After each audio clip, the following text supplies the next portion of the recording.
আসন্ন ত্রয়োদশ জাতীয় সংসদ নির্বাচন ঘিরে ইসলামী দলগুলোর ঐক্য প্রক্রিয়া এখন নতুন মোড় নিচ্ছে।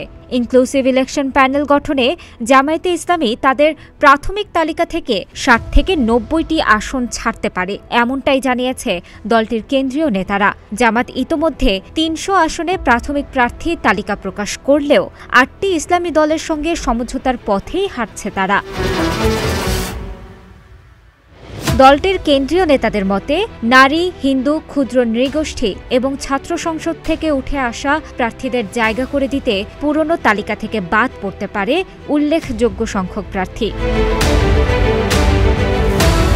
জামাতের সহকারী সেক্রেটারি জেনারেল মাওলানা আব্দুল হালিম বলেন, ইসলামী দলগুলোর ঐক্যের স্বার্থে জনপ্রিয়তার তুলনা ছাড়াই অনেক আসনে সমঝোতার ভিত্তিতে প্রার্থী ছাড়তে হতে পারে। ৩০০ আসনে প্রতিদ্বন্দ্বিতার সক্ষমতা আমাদের আছে, কিন্তু ইসলামী ঐক্যের স্বার্থে আমরা বড় ত্যাগ স্বীকারে প্রস্তুত। কাউমি ঘরানার মাদ্রাসাগুলোকে ঘিরে ইসলামী দলগুলোর প্রভাব যেখানে বেশি, এইসব এলাকায় জামাত তাদের প্রার্থী উঠিয়ে নিতে পারে বলেও রাজনৈতিক মহলে আলোচনা হচ্ছে।